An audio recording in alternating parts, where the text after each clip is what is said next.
സാന്നിധ്യം ഓരോ ജീവിത നിമിഷങ്ങളെല്ലാം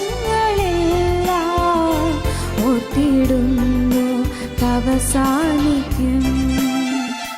വന്ന വഴികൾ ഒന്നോർത്തിടുമ്പോൾ ഇന്നയോളം നടത്തിയ നാഥ നന്ദിയല്ലാതില്ലൊന്നുമില്ല എന്നും കരുതലിൽ വഹിച്ചവനേ.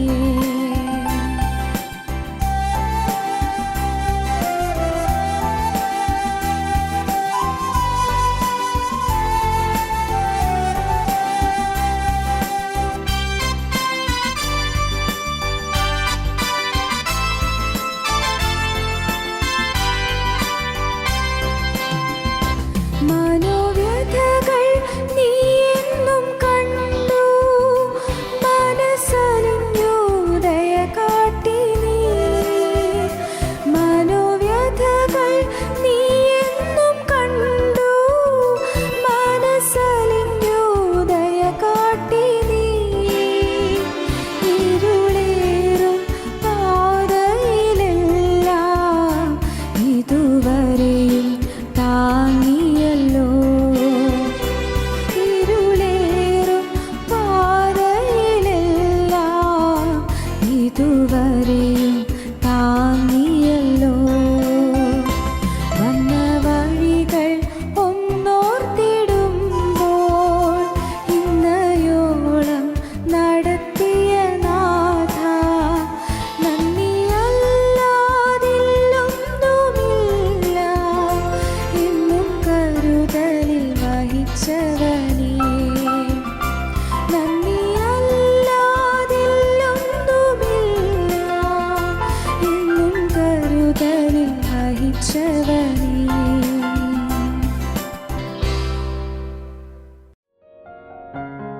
ഞങ്ങളും ക്രൂശിക്കപ്പെട്ട ക്രിസ്തുവിനെ പ്രസംഗിക്കുന്നു. ദൈവത്തിന് സ്തോത്രം. ഇയ്യോബിൻ്റെ ജീവിതത്തിലെ കഷ്ടതകൾ, ഇയ്യോബിൻ്റെ ജീവിതത്തിൽ അടിച്ചതായ കൊടുങ്കാറ്റ്, ഇയ്യോബിൻ്റെ മക്കളെ എല്ലാവരും ഒരുമിച്ച് കൊന്നതായ കൊടുങ്കാറ്റ്, ഇയ്യോബിൻ്റെ മക്കളെല്ലാവരും ഒരുമിച്ച് മരിച്ചുപോയി, വീട് തകർന്നുപോയി, എല്ലാം നഷ്ടപ്പെട്ടു. ആടുമാടുകൾ നഷ്ടപ്പെട്ടു, ദാസ്യദാസന്മാർ നഷ്ടപ്പെട്ടു, വിളവ് നഷ്ടപ്പെട്ടു, ധാന്യങ്ങൾ നഷ്ടപ്പെട്ടു, സമ്പത്ത് നഷ്ടപ്പെട്ടു, എല്ലാം നഷ്ടപ്പെട്ടു. ഇയ്യോബ് ഇതെന്തുകൊണ്ട് വന്നു എന്നുള്ളത് ഇയ്യോബ് ചിന്തിക്കുകയായിരുന്നു. എന്തുകൊണ്ട് മനസ്സുമെടുക്കുന്നില്ല. എന്തുകൊണ്ട് ഇത് വന്നതെന്ന് ചിന്തിക്കുന്നു, പക്ഷേ മനസ്സുമെടുക്കുന്നില്ല. ഇയ്യോബിനെക്കുറിച്ച് അസൂയുള്ളവനായി തീർന്നു സാത്താൻ. ഒരു ദൈവവൈതൽ സമാധാനം ലഭിക്കുന്നുണ്ടെങ്കിൽ അവനെക്കുറിച്ച് സാത്താൻ അസൂയപ്പെടും. പിശാചിന് അസൂയയാണ്. ഓർക്കുക, ഈ അസൂയ എന്ന് പറയുന്നത് പൈശാചികമായൊരു സ്വഭാവമാണ് അസൂയ. ഒരാൾ വളരുന്നു, ഒരാൾ ഉയരുന്നു എന്ന് പറഞ്ഞാൽ അസൂയ ഉണ്ടാകുന്നെങ്കിൽ പൈശാചികമാണ്, പിശാചാണ്. നിങ്ങൾക്ക് ഒരു നല്ല ജോലി കിട്ടി, ചിലർക്ക് അസൂയ തോന്നും, അസഹ്യത തോന്നും, അസഹിഷ്ണുത തോന്നും. അസൂയ അത് പൈശാചികമാണ്. നിങ്ങൾക്ക് നല്ല വിവാഹം നടന്നു, അസൂയയാണ്. നിങ്ങൾക്ക് നല്ല സമ്പത്തുണ്ടായി, അസൂയയാണ്. നിങ്ങൾക്ക് ഏതെങ്കിലും കാര്യത്തിൽ നേട്ടമുണ്ടെങ്കിൽ ചിലരിൽ അസൂയപ്പെടും. പൈശാചികനിടമുള്ളവരെല്ലാവരും അസൂയപ്പെടും. അസൂയ. സാത്താന് അസൂയ തോന്നി. ഇയ്യോബ് എന്ത് ഭക്തൻ, ഇയ്യോബിനെല്ലാം ഉണ്ടല്ലോ, ഒന്നും കുറവില്ല, അവനെല്ലാം അഭിവൃദ്ധിയിലാണ്. 7 ആൺമക്കൾ 3 പെൺമക്കൾ, കൊള്ളാം, നല്ല സമ്പത്ത്, നല്ല സൗകര്യങ്ങൾ, നന്നാന്തരം വീട് എല്ലാം ഉണ്ടല്ലോ. സാത്താൻ അസൂയപ്പെട്ടുകൊണ്ട് അവനിങ്ങനെ ഊടാടി സഞ്ചരിച്ചപ്പോഴാണ് ഇയ്യോബിനെ കണ്ടുകിട്ടിയത്. ഊടാടി സഞ്ചരിക്കുകയായിരുന്നില്ല, ഭൂമിയിലൊക്കെ ഊടാടി നടക്കുകയാണ്, ഊടാടി നടക്കുന്നു. എന്തിനാ? ഏതെങ്കിലും ദൈവവേദന സുഖമായി ജീവിക്കുന്നുണ്ടെന്ന് കാണാൻ.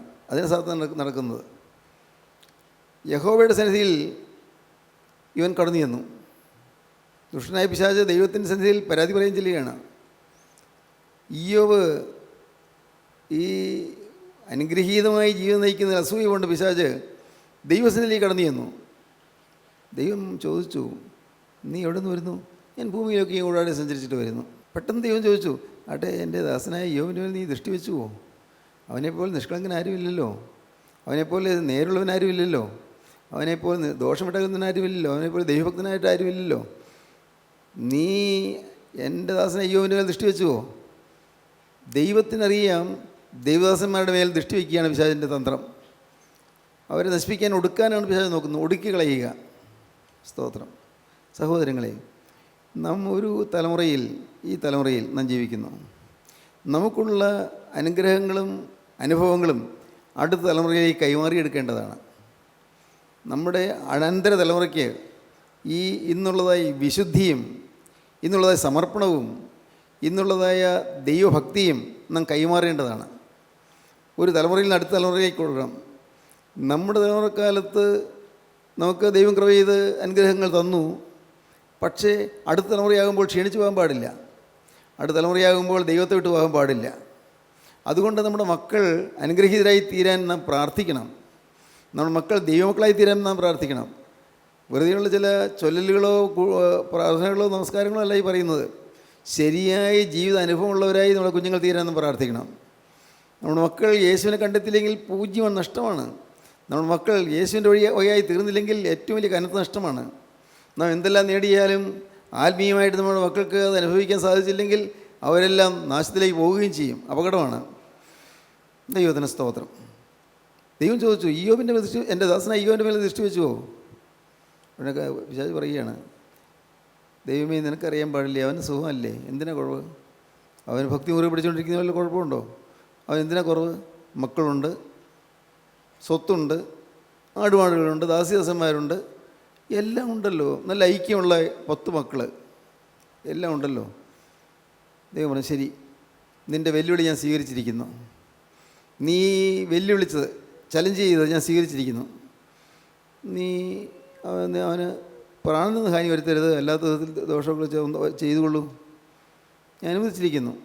ദൈവം അനുവദിക്കാതെ ഒരു പിശാചിനും തൊടാൻ സാധിക്കുകയില്ല. ദൈവം അനുവദിച്ചാൽ മാത്രമേ നമുക്ക് എന്തെങ്കിലും കേടുവരുത്താൻ പറ്റുകയുള്ളൂ. ദൈവം അനുവദിക്കേണ്ടി വരും. അത് സാത്താൻ്റെ ആ വെല്ലുവിളിയെ ദൈവം അഭിമുഖീകരിക്കേണ്ടി വരും. നീതിമാനായ ദൈവം വെല്ലുവിളിയെ അഭിമുഖീകരിച്ചു. ദൈവത്തിന് സ്തോത്രം. എന്തുണ്ടായി നാം കാണുന്നത്? ഇയ്യോബ്, ദൈവസന്നിധിയിൽ നീതിമാനായ ഇയ്യോബ് എല്ലാം തകർന്നതായി തീർന്നു. പിശാചിൻ്റെ ഉപദ്രവം, സാത്താൻ്റെ ഉപദ്രവം. എൻ്റെ സഹോദരങ്ങളെ, ഒന്ന് നിങ്ങൾ വിശ്വസിക്കൂ, നിങ്ങൾക്ക് പരാജയങ്ങൾ വരുന്നുണ്ടെങ്കിൽ അതിൻ്റെ പിന്നിൽ സാത്താനുണ്ട്. നിങ്ങൾക്ക് നഷ്ടങ്ങൾ വരുന്നുണ്ടെങ്കിൽ അതിൻ്റെ പിന്നിൽ സാത്താനുണ്ട്. നിങ്ങൾക്ക് കടം പെരുകുന്നുണ്ടെങ്കിൽ അതിൻ്റെ പിന്നിൽ സാത്താനുണ്ട്. നിങ്ങൾക്ക് ആകസ്മികമായ അത്യാഹിതങ്ങൾ വരുന്നുണ്ടെങ്കിൽ അതിൻ്റെ പിന്നിൽ സാത്താനുണ്ട്. ഏത് തിന്മയുടെയും പിന്നിൽ സാത്താനുണ്ട്. അപ്പോൾ നിങ്ങൾ ചിന്തിക്കേണ്ടതാണ്, സാത്താന് എന്നിൽ അവകാശം പറയാൻ എന്താ ഉള്ളത്? എൻ്റെ ജീവിതത്തിൽ പിശാച് അവകാശം പറഞ്ഞ് എനിക്ക് ചുറ്റുമുള്ള വേലി പൊളിഞ്ഞു കളയാൻ അതിന് തക്കവണ്ണം എൻ്റെ പക്ഷത്ത് എന്താ ഉള്ളത്? എന്തെങ്കിലും പാവം എനിക്ക് വന്നോ? ഇതാണ് ചിന്തിക്കേണ്ടത്. ഏതെങ്കിലും തരത്തിൽ പാപം വന്നു കഴിഞ്ഞാൽ സാത്താന് അവകാശമായി കഴിഞ്ഞു. ഇയ്യോബിനോട് ഇവിടെ പാപം വന്നായിട്ടൊന്നും കാണുന്നില്ല, പക്ഷേ ഉണ്ട്. പിന്നീട് ചിന്തിക്കുമ്പോൾ പറഞ്ഞു തരാം. ഇയ്യോബിന് ഈ സാത്താനോടുള്ളതായ ആ പോരാട്ടത്തിൽ ഇയ്യോബിൻ്റെ ജീവിതത്തിൽ ചില പാളിച്ചകൾ വന്നുപോയി. അത് പിന്നീട് പറയാം. ദൈവത്തിന് സ്തോത്രം. പ്രിയപ്പെട്ടവരെ, മനുഷ്യൻ്റെ ജീവിതത്തിൽ ഏതൊരു ദുരിതം വരുന്നുണ്ടെങ്കിലും അതിൻ്റെ പിന്നിൽ സാത്താന്യ ശക്തിയുണ്ട്, പൈശാചിക ശക്തിയുണ്ട്. എന്ത് പ്രശ്നം വന്നാലും സ്തോത്രം, സാത്താൻ ഇയ്യോബിനെ ബാധിച്ചു, ഇയ്യോബിൻ്റെ സമ്പത്ത് പോയി. പക്ഷേ പിന്നെ ഒരവസരത്തിൽ ഈ സാത്താൻ തന്നെ പിന്നെയും ദിവസത്തിലേക്ക് കടന്നു ചെന്നു. ദൈവം ചോദിച്ചു, ദൈവം ഉദ്വേഗത്തോടെ ചോദിക്കുകയാണ്, ജിജ്ഞാസയോടെ ചോദിക്കുകയാണ്, നീ എവിടെ നിന്ന് വരുന്നു? ഞാൻ ഭൂമിയിൽ ഊടാടി സഞ്ചരിച്ചിട്ട് വരുന്നു. ഊടാടി സഞ്ചരിക്കലാണ് എൻ്റെ തൊഴിൽ, നശിപ്പിക്കാൻ, ദൈവമക്കളെ നശിപ്പിക്കുക, അതാണ് എൻ്റെ തൊഴിൽ. ഞാൻ ഭൂമിയിലൊക്കെ ഊടാടി സഞ്ചരിച്ചുകൊണ്ട് വരുന്നു. എൻ്റെ ദാസനെ അയ്യോൻ്റെ മേൽ ദൃഷ്ടി വെച്ചുവോ? ദൈവമേ, അങ്ങ് പറഞ്ഞില്ലേ അവൻ ഭക്തനാണ്, അവന് ഇത്രയും നഷ്ടം വന്നിട്ടും അവൻ ഭക്തി മുറുകെ പിടിച്ചുകൊണ്ടിരിക്കുകയല്ലേ. അവന് ശരീരത്തിൽ കേടൊന്നും വന്നില്ലല്ലോ, അവൻ്റെ ശരീരത്തിൽ കേടൊന്നും വന്നില്ലല്ലോ. ദൈവമേ, നിനക്കറിയാൻ പാടില്ലേ, അവന് ആരോഗ്യമുണ്ടല്ലോ, അവന് തൽക്കാലം കുറച്ച് ക്ഷീണസ്വത്തൊക്കെ കേട് വന്നു, അത്രയല്ലേ ഉള്ളൂ. ദൈവം പറഞ്ഞു, ശരി, സമ്മതിച്ചിരിക്കുന്നു. അവൻ്റെ ശരീരത്തിൽ നീ തൊട്ടുകൊള്ളൂ, ശരീരത്തിൽ തൊടുക. ഞാൻ കാണുന്നത് ഇങ്ങനെയാണ്. സാത്താൻ ചെന്ന് ഇയ്യോബിനെ ഉള്ളങ്കാൽ മുതൽ നെറുകന്തല വരെ ബാധിച്ചു, രോഗങ്ങളാൽ ബാധിച്ചു. അങ്ങനെ സാത്താൻ യഹോവയുടെ സന്നിധി വിട്ട് പുറപ്പെട്ട് ഇയ്യോബിനെ ഉള്ളങ്കാൽ മുതൽ നെറുക വരെ വല്ലാത്ത പരുക്കളാൽ ബാധിച്ചു. ഉള്ളങ്കാൽ മുതൽ നെറുക വരെ വല്ലാത്ത പരുക്കളാൽ ബാധിച്ചു. രോഗം, സ്വത്ത് പോയി, മക്കൾ പോയി, കനത്ത നഷ്ടം വന്നു. എങ്കിലും ഇയ്യോബ് ഭക്തി വിടാതിരിക്കുകയായിരുന്നു. ഇയ്യോബ് എന്നെല്ലാം പറഞ്ഞത് ഒറ്റ കാര്യമുണ്ട്, യഹോവ തന്നു, യഹോവ എടുത്തു, യഹോവയുടെ നാമം വാഴ്ത്തുവിടുമാറാകട്ടെ. എന്തൊരു ധൈര്യം! ദൈവം തന്നത് ദൈവം തിരിച്ചെടുത്തു, ദൈവത്തിൻ്റെ നാമം വാഴ്ത്തുവിടുമാറാകട്ടെ. ദൈവത്തിന് സ്തോത്രം. ഒരു ഭക്തനായ ഒരു ദൈവവൈതൽ, അദ്ദേഹം യാക്കോബായ സഭയിൽ അന്ന് വളരെ ഉയർന്ന നിലവാരത്തിലുള്ള ഒരു പട്ടക്കാരനായിരുന്നു. അദ്ദേഹത്തിന് ഒരു കുഞ്ഞുണ്ടായി, മകനുണ്ടായി. അദ്ദേഹം ആ മകൻ ഉണ്ടായി, അതിൽ സന്തോഷമുണ്ടല്ലോ. ആ മകന് രോഗം വന്നു, മകൻ മരിച്ചുപോയി. അദ്ദേഹം പറയുകയാണ്, ദൈവത്തിനറിയാം എന്തുകൊണ്ടാണെന്ന്, എൻ്റെ മകൻ മരിച്ചതെന്തുകൊണ്ടാണെന്ന് ദൈവത്തിനറിയാം. എനിക്കൊരു സങ്കടമേ ഉള്ളൂ, സഭയ്ക്ക് ഒരു സുവിശേഷം നഷ്ടപ്പെട്ടു എന്ന് പറഞ്ഞാൽ എൻ്റെ മകൻ വളർന്നു വന്നിരുന്നെങ്കിൽ സുവിശേഷനാകുമായിരുന്നു എന്നാണ്. സഭയ്ക്ക് ഒരു സുവിശേഷം നഷ്ടപ്പെട്ടു.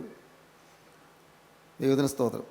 അദ്ദേഹം പറയാൻ കാരണം, അദ്ദേഹത്തിന് വലിയ പ്രതീക്ഷയിലായിരുന്നു ഈ മോന് ഒരു സുവിശേഷനായി തീരണം.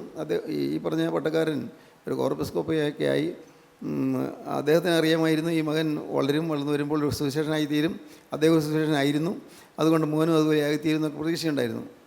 ആ പ്രതീക്ഷ തകർന്നുപോയി. പക്ഷേ അദ്ദേഹം ആത്മീയമായിട്ട് തളർന്നില്ല. കൂടുതൽ വേദപുസ്തകം പഠിക്കുകയും വേദപുസ്തകത്തിൽ നിന്ന് കൂടുതൽ കാര്യങ്ങൾ ഗ്രഹിക്കുകയും ചെയ്ത് അനേകം പ്രസംഗങ്ങൾ ചെയ്തു, സുവിശേഷ പ്രസംഗങ്ങൾ ചെയ്തു, ചില പുസ്തകങ്ങൾ എഴുതി.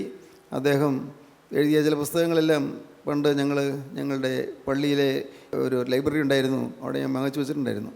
അദ്ദേഹത്തിൻ്റെ പുസ്തകങ്ങൾ നല്ല നല്ല മനോഹരമായ പുസ്തകങ്ങൾ, ചെറിയ ചെറിയ പുസ്തകങ്ങളാണ്, മനോഹരമായ പുസ്തകങ്ങൾ, ധ്യാനങ്ങൾ ഒക്കെ ഉണ്ടായിരുന്നു.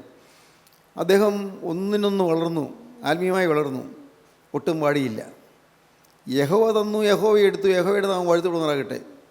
ദൈവത്തിൻ്റെ തോട്ടത്തിൽ ഏറ്റവും സുന്ദരമായ സുഗന്ധമുള്ള പുഷ്പമായി ദൈവം അത് അംഗീകരിച്ചു, ദൈവം സ്വീകരിച്ചു, ഇത്രയേ ഉള്ളൂ എന്നാണ് അദ്ദേഹം പറയുന്നത്. ദൈവത്തിൻ്റെ തോട്ടത്തിൽ ഏറ്റവും നല്ലൊരു പുഷ്പമായി, പൂജാപുഷ്പമായി ദൈവം അംഗീകരിച്ചിരിക്കുന്നതെന്ന്. ദൈവത്തിന് സ്തോത്രം. ആപത്തുകൾ വരുമ്പോൾ, അപകടങ്ങൾ വരുമ്പോൾ നാം അതിനെ നേരിടുന്നത് ദൈവത്തിലുള്ള വിശ്വാസം കൊണ്ടാണ്. നേരിടാൻ പറ്റില്ല.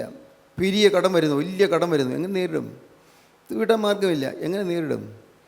പക്ഷെ ഒന്നെനിക്കറിയാം, ദൈവത്തിന് സ്തോത്രം, ക്രിസ്തുവിനെ നാം സ്വീകരിച്ച് ക്രിസ്തു തരുന്നതായ വിശുദ്ധീകരണം അനുഭവിച്ച് പാപത്യോർത്ത് അനുഭവിച്ച്, കർത്താവേ എൻ്റെ കെടുതികൾക്കെല്ലാം കാരണം എൻ്റെ പാപമാണ് എന്ന് സമ്മതിച്ച് വിനയപൂർവ്വം ദൈവസന്നിധിയിൽ ചെന്ന്, കർത്താവേ നീ എൻ്റെ കരുണ ചെയ്തേ പറ്റൂ, നീ എൻ്റെ ഹൃദയത്തിലേക്ക് വരണം, എൻ്റെ കഷ്ടത മാറാൻ ഞാൻ പ്രാർത്ഥിക്കുന്നില്ല, യേശുവെ, നീ എൻ്റെ ഹൃദയത്തിൽ വന്നില്ലെങ്കിൽ എൻ്റെ ജീവിതം നശിച്ചു പോകുമല്ലോ, നിത്യം നഷ്ടപ്പെട്ടു പോകുമല്ലോ, നീ എൻ്റെ ഹൃദയത്തിലേക്ക് വരണമേ എന്ന് പ്രാർത്ഥിച്ച് ക്രിസ്തുവിൻ്റെ വകയായി തീർന്നാൽ വ്യക്തമാണ് നിങ്ങളുടെ പ്രശ്നങ്ങൾക്ക് പരിഹാരം കിട്ടും, ഉറപ്പാണ്. സ്തോത്രം. ക്രിസ്തുവിൻ്റെ വകയായി തീർന്നാൽ, ക്രിസ്തു നിങ്ങളുടെ ഹൃദയത്തിൽ വസിച്ചാൽ, ക്രിസ്തു നിങ്ങളുടെ ജീവിതത്തിൽ വന്നാൽ തീർച്ചയായും പിന്നെ നിങ്ങൾക്ക് ഹൃദയത്തിൽ സമാധാനം കിട്ടും, ജീവിതത്തിൽ സ്വസ്ഥത കിട്ടും, നിങ്ങളുടെ പ്രശ്നങ്ങൾ പരിഹരിക്കപ്പെടും. ഇത് നിങ്ങൾ വിശ്വസിക്കുക പ്രിയപ്പെട്ടവർ, പ്രശ്നങ്ങളെല്ലാം പരിഹരിക്കപ്പെടും.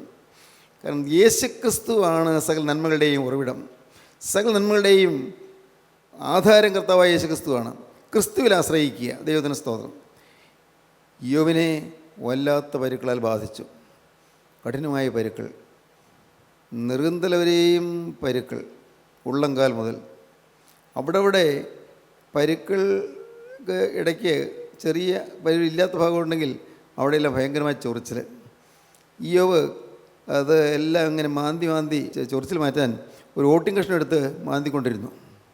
ഇത്ര ദയനീയമായ ചിത്രമാണ്, ദയനീയമായ ചിത്രം. ദൈവത്തിന് സ്തോത്രം. യോബിൻ്റെ ജീവിതത്തിൽ വന്ന കൊടുങ്കാറ്റ്, ആ ഒരു ചുഴലിക്കാറ്റ് അടിച്ചു. ആ കൊടുങ്കാറ്റ് മറ്റനേകം കൊടുങ്കാറ്റുകളുടെ ഒരു ആരംഭമായിരുന്നു. ഒന്നാമത്തെ കൊടുങ്കാറ്റ് it was the Tempest of disasters. അത് യാതനകളുടെയും ദുരിതങ്ങളുടെയും ആപത്തുകളുടെയും കൊടുങ്കാറ്റായിരുന്നു. എന്ന് യുവാക്കളെ കേൾക്കുന്ന നിങ്ങൾ ദയവായി നിങ്ങൾ ചിന്തിക്കൂ, നിങ്ങളുടെ ജീവിതത്തിലേക്ക് തിരിഞ്ഞു നോക്കൂ. നിങ്ങളുടെ ജീവിതത്തിൽ യാതനകളുണ്ടോ? നിങ്ങളുടെ ജീവിതത്തിൽ കഷ്ടതകളുണ്ടോ? നിങ്ങളുടെ ജീവിതത്തിൽ മാരകമായ രോഗങ്ങളുണ്ടോ? ദൈവത്തിന് സ്തോത്രം. എൻ്റെ കർത്താവേ, നീ അറിയാതെ ഒന്നും എനിക്ക് സംഭവിക്കുകയില്ല. എന്നെ സൃഷ്ടിച്ച്, ഞാൻ ആവശ്യപ്പെടാതെ എന്നെ സൃഷ്ടിച്ച്, ഞാൻ ആഗ്രഹിക്കാതെ എന്നെ സൃഷ്ടിച്ച്, ഞാൻ പ്രാർത്ഥിക്കാതെ നീ എന്നെ സൃഷ്ടിച്ച് ഈ ഭൂമിയിൽ എന്നെയാക്കി ഇത്രയും വർഷങ്ങൾ എന്നെ കാത്ത ദൈവമേ, എൻ്റെ ജീവിതത്തിൽ വരുന്നതായ ഒരു കാര്യവും നീ അറിയാതെയല്ല ഞാൻ വിശ്വസിക്കുന്നു. എൻ്റെ തലയിലെ തലമുടി ഇഴകൾ ഓരോന്നും നീ എണ്ണിയിരിക്കുന്നു, ഞാൻ വിശ്വസിക്കുന്നു. ഒരെണ്ണം തലമുടി നാരുകൾ ഒരെണ്ണം താഴെ വീണാൽ നീ അറിയാതിരിക്കുകയില്ല. അത്രമാത്രം നീ എന്നെ അറിയുന്നു കർത്താവേ. എൻ്റെ ഈ പ്രശ്നം നാഥാ നീ കാണണമേ, എൻ്റെ ഈ വേദന നീ അറിയണമേ കർത്താവേ. പിശാച് അവകാശം പറയുന്ന കാര്യങ്ങൾ എന്തെല്ലാം എന്നിലുണ്ടോ ഞാനത് നീക്കുവാൻ തീരുമാനിക്കുന്നു. എന്തെല്ലാം കാര്യങ്ങൾ പിശാച് അവകാശം പറയുന്നുണ്ടോ എല്ലാം ഞാൻ നിശ്ശേഷം മാറ്റുവാൻ ഞാൻ തീരുമാനിച്ചിരിക്കുന്നു. സ്തോത്രം. ഇങ്ങനെ നിങ്ങൾ പറഞ്ഞുകൊണ്ട് കർത്താവിൻ്റെ സന്നിധിയിൽ അഭയപ്പെട്ട് ചെന്നാൽ, സ്നേഹിതരെ, നിങ്ങൾക്ക് ഈ ഡിസാസ്റ്റേഴ്സിൻ്റെ അപ്പുറത്ത് വലിയൊരു സൗഭാഗ്യം നിങ്ങൾക്ക് ലഭിക്കും, വലിയൊരു സന്തോഷം നിങ്ങൾക്ക് ലഭിക്കും. ഇന്നുള്ള കടങ്ങളെല്ലാം മാറും. എനിക്കൊരു സംശയം, ഇന്ന് കടങ്ങൾ മാറും. ദൈവത്തിൻ്റെ ഒരു നാമമഹത്വപ്പെടുത്തി നിങ്ങൾ കടം വാങ്ങിക്കാൻ നീട്ടിയ കൈകളുണ്ടല്ലോ, അനേകർക്ക് കൊടുക്കുന്ന കൈകളായി മാറും. ഹല്ലേലൂയ, ദൈവത്തിന് സ്തോത്രം. അത് സത്യമാണ്, നിങ്ങൾക്കറിയാമോ? ഇന്ന് നിങ്ങൾ കടം വാങ്ങിക്കാൻ നീട്ടിയ കൈകൾ, ചിലരുടെ മുമ്പിൽ ചെന്ന് കൈ നീട്ടി നിങ്ങൾ കടം വാങ്ങിച്ചു. നാളൊരു ദിവസം സ്തോത്രം നിങ്ങൾ മറ്റുള്ളവർക്ക് കൊടുക്കാൻ മതിയായ വസ്തുവകയുള്ളതിനായി തീരും. ദൈവത്തിൻ്റെ കൃപ അതാണ്, ദൈവത്തിൻ്റെ വഴി അതാണ്. സ്തോത്രം. ദൈവം അങ്ങനെയാണ് മനുഷ്യൻ നടത്തിക്കൊണ്ടിരിക്കുന്നത്. ഒന്ന്, അയ്യോൻ്റെ ജീവിതത്തിൽ വന്ന കൊടുങ്കാറ്റ്, it was the Tempest of disasters. രണ്ടാമത്തെ കൊടുങ്കാറ്റ്, it was the Tempest of diseases, രോഗത്തിൻ്റെ കൊടുങ്കാറ്റ്, ആപത്തുകളുടെ കൊടുങ്കാറ്റ്, അത്യാഹിതങ്ങളുടെ കൊടുങ്കാറ്റ്, കഷ്ടതയുടെ കൊടുങ്കാറ്റ്, ദുരിതത്തിൻ്റെ കൊടുങ്കാറ്റ്. അത് കഴിഞ്ഞു, തീർന്നില്ല. ഡിസീസസ്, രോഗത്തിൻ്റെ കൊടുങ്കാറ്റ് വന്നു. സ്തോത്രം. ദൈവത്തിന് സ്തോത്രം. ഞാൻ പറയട്ടെ, എന്നും സുഖമാണെന്ന് ഞാൻ വിചാരിക്കുന്നത് അതല്ല നല്ലത്. എന്തെങ്കിലുമൊക്കെ ക്ഷീണങ്ങളൊക്കെ നല്ലതാണ്, രോഗങ്ങൾ വരുന്നത് നല്ലതാണ്, ചില കഷ്ടതകൾ വരുന്നത് നല്ലതാണ്, ചില നഷ്ടങ്ങൾ വരുന്നത് നല്ലതാണ്. നിങ്ങൾക്ക് മനസ്സിലാവില്ലത്. ഈ കഷ്ടതകൾ ഉണ്ടാകുമ്പോഴും രോഗം ഉണ്ടാകുമ്പോഴും നമ്മുടെ ഹൃദയം കർത്താവിന് വേണ്ടി വാഞ്ചിക്കും. നാം സെൽഫ് സഫിഷ്യൻ്റ് അല്ല, നാം സ്വയം പര്യാപ്തമുള്ളവരല്ല എന്ന് മനസ്സിലാകും. എനിക്ക് തന്നെ നിൽക്കാൻ കഴിവില്ലെന്ന് മനസ്സിലാകും. അപ്പോൾ അന്നേരം നാം ദൈവത്തിലങ്ങ് ആശ്രയിക്കും. ഇന്നതുകൊണ്ട് ഏതെങ്കിലും തരത്തിലുള്ളതായ കഷ്ടതയിലോ യാതനയിലോ രോഗത്തിലോ പെട്ടിരിക്കുന്ന യുവാക്കളെ കേൾക്കുന്നുണ്ടെങ്കിൽ, പ്രിയപ്പെട്ടവരെ, നിങ്ങൾ വിശ്വസിക്കൂ, നന്മയ്ക്കാക്കി തീർക്കാൻ കർത്താവിന് കഴിയും. നിങ്ങളെ തേച്ച് ഉരച്ച് മിനുസപ്പെടുത്തി സ്വർഗ്ഗരാജ്യത്തിൽ കൊള്ളാവുന്നതിനാക്കി തീർക്കാൻ ദൈവം അധ്വാനിക്കുകയാണ്. നിങ്ങളുള്ളതായ തിന്മകളൊക്കെ ഉരച്ചൊരച്ച് മാറ്റിക്കളഞ്ഞ് എല്ലാം മാറ്റി മിനുസപ്പെടുത്തി നല്ല തിളക്കമുള്ള ജീവിതമാക്കി തീർത്ത് സ്വർഗ്ഗരാജ്യത്തിലേക്ക് സ്വീകരിക്കാൻ ദൈവം ഒരുക്കുകയാണ്. ഇവിടെ ഈ കാണുന്നതെല്ലാം കുറേ കാലത്തേക്കല്ലേ ഉള്ളൂ, കുറച്ച് കാലത്തേക്ക്, അല്പസമയത്തേക്കുള്ള ലഘുവായ കഷ്ടം മാത്രം. പക്ഷേ അനവധിയായ അനുഗ്രഹങ്ങൾ നമുക്ക് പിന്നാലെ വരുന്നു. ദൈവത്തിന് സ്തോത്രം. ഇത് നമ്മുടെ ഹൃദയത്തിൽ ആ ഒരു ബോധ്യം വന്നു കഴിഞ്ഞാൽ നാം വിശ്വാസത്തിൽ സമ്പന്നരായിത്തീരും. ഇന്നത്തെ ഈ ഏകാന്തത സാരമില്ല, ഇന്നത്തെ ഈ ദുരിതം സാരമില്ല, ഇന്നത്തെ കഷ്ടത സാരമില്ല. ഇന്നത്തെ യാതനകൾ സാരമില്ല. നമ്മിൽ ഉൾപ്പെടുവാനുള്ള തേജസ് വിചാരിച്ചാൽ ഈ കാലത്തിലെ കഷ്ടങ്ങൾ സാരമില്ല എന്ന് ഞാൻ എണ്ണുന്നു. അപ്പോസ്തലൻ പറയുകയാണ്, നമ്മിൽ ഉൾപ്പെടുവാനുള്ള തേജസ് വിചാരിച്ചാൽ ഈ കാലത്തിലെ കഷ്ടങ്ങൾ സാരമില്ല എന്ന് ഞാൻ എണ്ണുന്നു. ദൈവത്തിന് സ്തോത്രം. ദൈവത്തിന് വലിയ നാമം മഹത്വപ്പെടട്ടെ. സ്തോത്രം. കർത്താവിനെ ഞാൻ മഹത്വപ്പെടുത്തട്ടെ. പ്രിയപ്പെട്ടവരെ, സ്തോത്രം. ജീവിതത്തിലെ യാതനകൾക്ക് ഉണ്ടായതാണ് ഞാൻ ദൈവത്തെ അന്വേഷിക്കാൻ കാരണമായത്. ജീവിതത്തിൽ യാതനകൾ വന്നത്, എൻ്റെ അപ്പൻ മരിച്ചുപോയി, ചേട്ടനും മരിച്ചുപോയി, അമ്മയും ഞാനും പെങ്ങളും മാത്രമായി. അങ്ങനെ ഒരു കൊച്ചു കുടുംബം, ശോകമുഖമായ അന്തരീക്ഷം, ജീവിതമാകെ വാടിപ്പോയിരുന്നു. സമാധാനം ഉണ്ടായിരുന്നില്ല. സന്ധ്യയായാൽ വാതിലും ചെല്ലെല്ലാം അടച്ച് കുറ്റിയിട്ടിട്ട് ഞങ്ങളകത്തിരിക്കും. ഒരു പൂച്ചയോ പട്ടിയോ മറ്റോ ഓടുന്ന കാൽപ്പനകൾക്ക് പേടിയാണ്, ചീവിടികൾ ശബ്ദിക്കുന്നവർക്ക് പേടിയാണ്. അന്നൊക്കെ ഈ പ്രദേശം മുഴുവൻ കാടും പാടലുമായിരുന്നല്ലോ. അതുകൊണ്ട് അന്ന് ഇവിടെ കുറുക്കന്മാരൊക്കെ ഉണ്ടായിരുന്നു. കുറുക്കൻ കൂകുമ്പോഴേക്കും പേടിയാണ്. എല്ലാം പേടിപ്പിക്കുന്ന അനുഭവങ്ങൾ. ഇരുളിലെ പേടി അങ്ങ് വർദ്ധിച്ചു വരും. അങ്ങനെയെല്ലാം കഴിഞ്ഞുള്ളൊരു കാലം ഉണ്ടായിരുന്നു. ദൈവത്തിന് സ്തോത്രം. ദൈവത്തിന് വലിയ നാമം മഹത്വപ്പെടട്ടെ. ദൈവത്തിന് സ്തോത്രം. എനിക്ക് രാത്രി അത്താഴമൂണ് കഴിഞ്ഞ് എൻ്റെ അമ്മയോ പെങ്ങളോ എന്നെ കൊണ്ടുവന്ന്, അന്ന് മണ്ണ് വിളക്കാണ്, കൊണ്ടുവന്ന് കിടത്തിയിട്ട് പുതപ്പ് കൊണ്ട് മൂടി പുതപ്പിച്ച് കിടത്തിയിട്ടേ എനിക്ക് ഉറങ്ങാൻ പറ്റുമായിരുന്നുള്ളൂ. കാരണം ഭയങ്കര പേടിയായിരുന്നു. പേടി ഭയങ്കരമായ പേടി. ദൈവത്തിന് സ്തോത്രം. എന്തിനെ പേടിക്കുന്നത് അറിയാൻ പാടില്ല. ഇരുട്ടിൻ്റെ പേടി, ശബ്ദം കേട്ട പേടി. ദൈവത്തിന് സ്തോത്രം. നിത്യനായ ദൈവം എൻ്റെ ഹൃദയത്തിലേക്ക് കടന്നു വന്നപ്പോൾ പേടിയെല്ലാം മാറിപ്പോയി. എല്ലാ ഭയവും മാറിപ്പോയി. ഒരു ഭയവും ഇല്ല. ഏത് ഈ കൂരിട്ട് നടക്കാനും പേടിയില്ല. സ്തോത്രം. ഒരു പേടിയുമില്ല. ആരെയും പേടിയില്ല. ദൈവത്തിന് സ്തോത്രം. കാരണം ഞാൻ ശക്തനായതുകൊണ്ടല്ല, എൻ്റെ അകത്തൊരാളുണ്ട്. സ്തോത്രം. എൻ്റെ അകത്തിരിക്കുന്നവൻ വലിയവനാണ്. എന്നെ ഭരിക്കുന്നവൻ വലിയവനാണ്. എന്നെ നടത്തുന്നവൻ ഉന്നതനാണ്. അവൻ സർവ്വവല്ലഭനാണ്. ദൈവത്തിന് സ്തോത്രം. സ്നേഹിതരെ, നിങ്ങൾ കേൾക്കൂ.